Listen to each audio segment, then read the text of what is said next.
이제 전쟁의 판을 바꾸는 건 탱크도 미사일도 아닙니다. 바로 데이터와 AI죠. 팔란티어의 인공지능은 전장의 모든 데이터를 연결하고 그 위에서 움직이는 건 바로 이 녀석들입니다. 미국 국방부가 선택한 드론 제조사 레드켓. 이제 이 두 회사가 손을 잡았습니다. 팔란티어의 AI 운영체제 워프스피드가 레드켓의 드론 공장을 통제하며 수천 대의 전투 드론을 동시에 생산하기 시작했죠. 데이터의 두뇌 플러스 전장의 날개. 팔란티어와 레드켓. 미국 국방의 새로운 심장입니다. Well, thanks everyone, and thanks Palantir for having me. My name's Jeff Thompson. I'm founder and CEO of Redcat. So, what does Redcat do? We design and manufacture drones for the warfighter. We build stuff. And we are here to talk about warp speed. But we're also here to talk about visual navigation that enables our drones to fly on the battlefield when others can't. So this is the Redcat family of systems. On top there, you'll see the Edge 130. It's a fixed-wing, vertical takeoff and landing drone that's rucksackable, it's portable. It has the longest flight time on the Blue UAS list that you need to be on to sell to defense.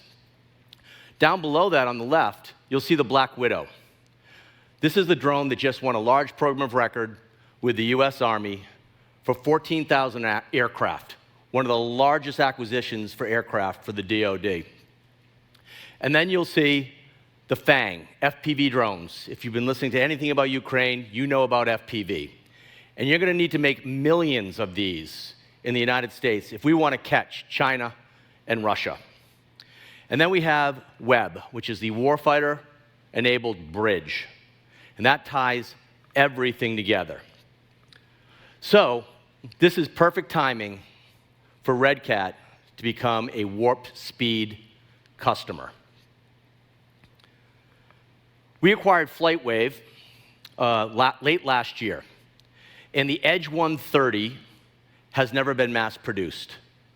Implementing warp speed now during LRIP, low rate initial production, is great timing. FlightWave is based here in California.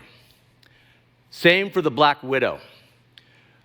The Black Widow is also in LRIP and about to go into mass production. As I mentioned, we have to build 14,000 aircraft. So this is crucial for us to get warp speed up and running before we get into this mass production. And then finally, if you're not following this, but the FPV Annex, basically another program of record for FPV drones, will be hitting late next year. And we need to build millions of these drones, not just Redcat. But that's a lot of production and a lot of things that we'll have to build. So having 3 to 5 factories across the United States in different geographical locations is a huge challenge. And we believe that having warp speed will make this more manageable and much more seamless. So now it's time to geek out. So let's talk visual navigation. GPS does not work on a battlefield. They're done. End of story. And recently the Army told me just a few weeks ago that their largest problem is GPS-denied locations. So what is visual navigation? So I'm going to steal this analogy from Rob Image from Palantir that he did a great job on recently at one of our meetings, is a lot of people here in Palo Alto, you're going to leave here today, and you know where you live, you're going to walk home, so you're going to go outside, you're going to hear cars, you're going to see traffic signals, and you have a map in your head. And you're going to say, how am I going to get home? So you take a turn because you know where you're going, you compare it to the map in your head, you eventually get to your house, say, oh, that's my house, and you walk in. Well, that's visual navigation. So we're actually going to be putting this on the Black Widow. So there's 3 methods that they utilize for visual navigation. First, we'll start with telemetry. So you've got pitch, you've got roll, you've got yaw, you've got accelerometers, and that's basically all a FPV drone has. But you're getting some position on what that drone is doing from telemetry. It's not completely useful, and you couldn't really use it as a GPS. Next, you actually have is optical flow. Now we have cameras on the belly of the drone, we have cameras on the front, So if I'm looking at this wall right here and I move this way, I have that flow, I stop. I move this way, I'll have more optical flow. I'll start knowing direction. And on quad drones, like the Black Widow, if I go forward or if I go backwards, I'm getting more information. If I combine this with the telemetry optical flow, it's a little bit better, but still not really that useful. The third thing that we need is reference matching.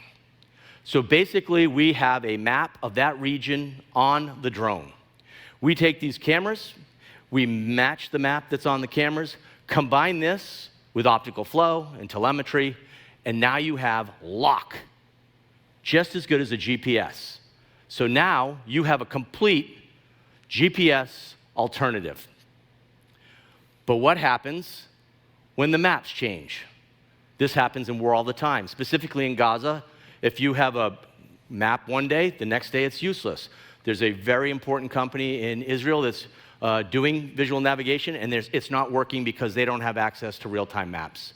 That's where I think Palantir is going to dominate in the visual navigation space. I can actually have maps updated, I wouldn't say by the minute, but every day I'll have new maps, which means that drone can get back in the fight. Otherwise, it's a paperweight. So that's exciting. But every time I get someone excited about visual navigation, they say, well, what about nighttime? And, well, that's kind of an important point because Red Cat's tagline is, dominate the night. So if you look at what this is going on this screen up here, this is not a user interface. This is just under-the-hood stuff that Palantir uses to actually demonstrate how this is working. Now, they're using visible light, infrared, multispectral data. A lot of fancy words for us here is just say it works at night and it works with clouds, which is so important because almost all missions are done at night. So that's a lot of information about visual navigation. It allows Red Cat to fly when others can't. But first we have to build them.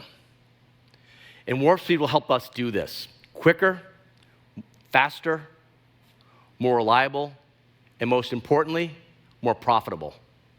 Thanks for having me.